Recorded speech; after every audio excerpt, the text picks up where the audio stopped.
and welcome to Module 3 of the SBH Teaching Kitchen's online cooking series. Module 3 is all about lunch, so in today's lesson I'm going to go over how to make what I like to call a kitchen sink salad.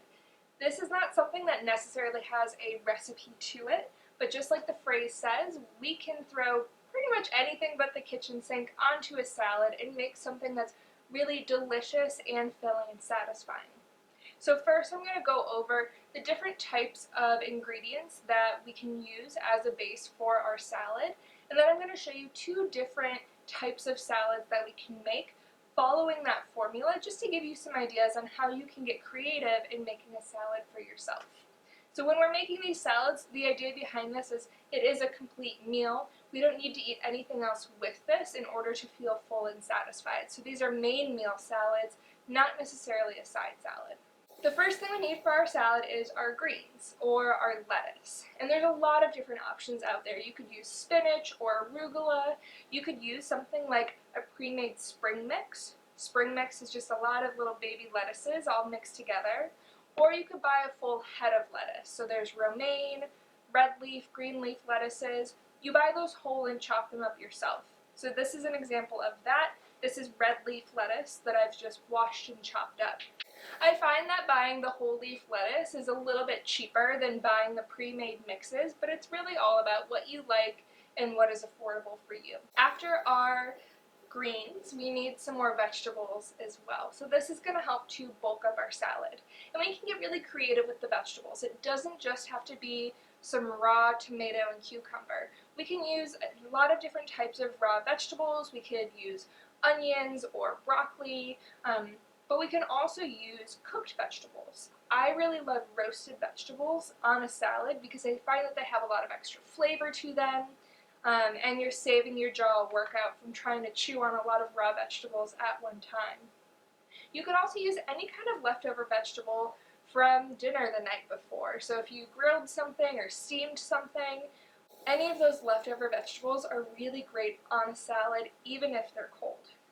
After our vegetables, something that can help make your salad a little more filling is a grain. So grains are things like rice or quinoa or barley or couscous. Even leftover cooked pasta could be something that could go onto a salad. Those grains have carbohydrates, and if it's a whole grain, they'll have fiber as well. Carbohydrates and fiber are two things that we need to feel full, so by adding those to our salad, it's going to make it a little more filling. Next, we could also add beans or lentils to our salad. So beans and lentils are part of the legume family. They're very good for you.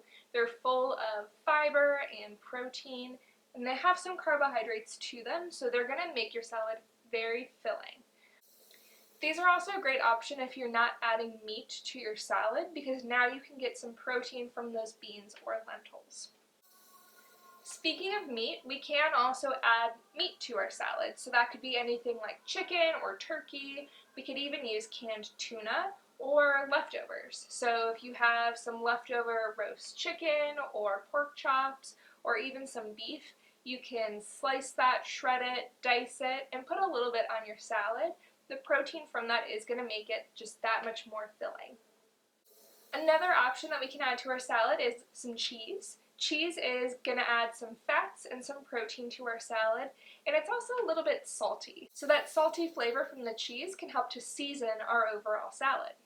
Next, we want something that's going to give us a little bit of crunch, and so we could add something like nuts or seeds to our salad to get that nice crunch factor. So if you're someone that really likes croutons on your salad, try adding some toasted nuts or seeds. It's going to give you that similar crunchy texture to your salad and make it more interesting to eat. Those nuts also have some really good healthy fats to them, as well as some protein and fiber. And finally, we need salad dressing. So use any kind of salad dressing that you like. I recommend using homemade if you can. You're more in control of the ingredients and the taste of the dressing, and it's a little bit cheaper to make it on your own. And for a single serving salad, about 2 tablespoons is going to be your serving size. So I'm going to show you two different options of salads and different ingredients that we could add to them, just to give you some ideas on how you can get really creative with those salads. salads. I'm going to make these salads as if I'm bringing them with me to work tomorrow. So I'm going to pack them into Tupperware containers, and I'm going to pack them in a way that they're not going to get soggy or wilted as they sit. They're going to be nice and fresh by the time I go to eat them. So my first salad, I am going to use some red leaf lettuce that I just cut up myself, so that'll be my base. And then as far as veggies go, sometimes some raw veggies are nice. They have some great crunch to them. So I'm going to use some diced up red bell pepper, maybe about a quarter cup there. And then I'm going to add some cut up tomato as well. Next I'm going to add some chicken, and this is about 4 ounces of chicken here. It's just leftovers that I had. I was using shredded chicken for something else, and so I thought maybe I'll save a little bit to add to my salad. So for my chicken, I'm going to kind of tuck it into one of the corners off to the side. If it sits on top of the greens, it could cause them to wilt a little bit. Next, I'm going to add some cheese. So here I just have some crumbled queso fresco. You can really use any kind of cheese that you like. Things that crumble really well tend to work better on salads because they don't clump together. And again, I'm going to keep this off to the corner. And then for my grain, I had some brown rice that I cooked up. I had leftovers, and so I can use this leftover brown rice on my salad. And I'm going to use about a quarter cup here. I don't need a lot because I added so much other stuff to this salad. I don't need a ton of rice here to make it really filling.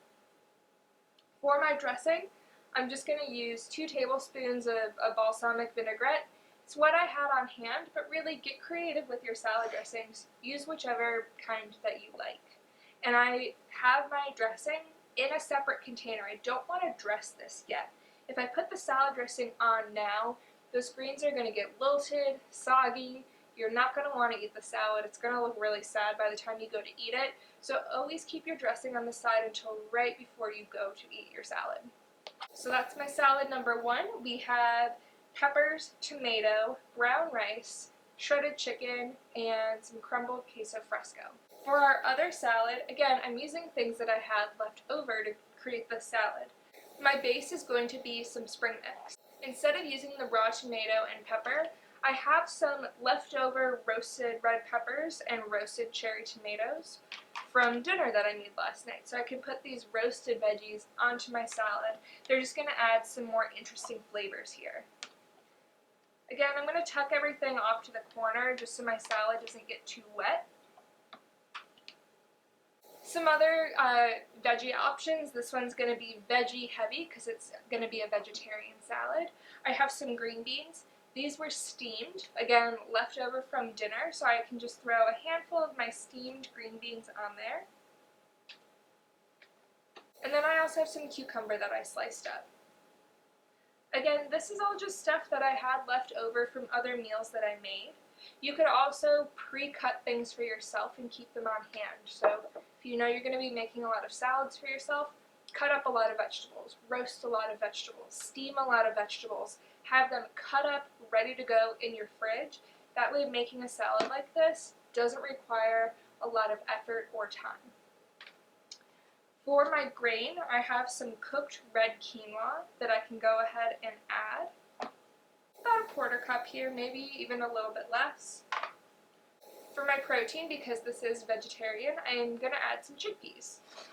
Chickpeas are a type of legume. They're very high in protein and fiber, so this is going to be very filling.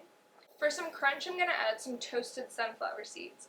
Now, nuts and seeds can get soggy if they're in contact with anything that's kind of wet, like our roasted vegetables.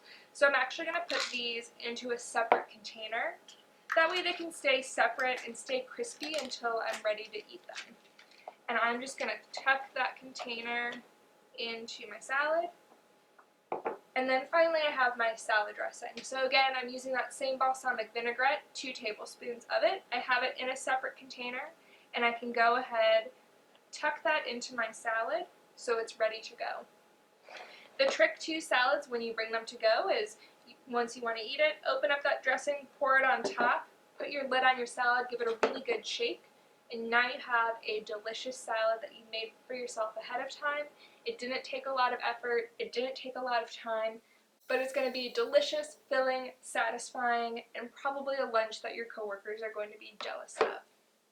Thank you for joining us for Module 3 of the SBH Teaching Kitchen's online cooking series. This has been How to Make a Kitchen Sink Salad, and we will see you again for the next one.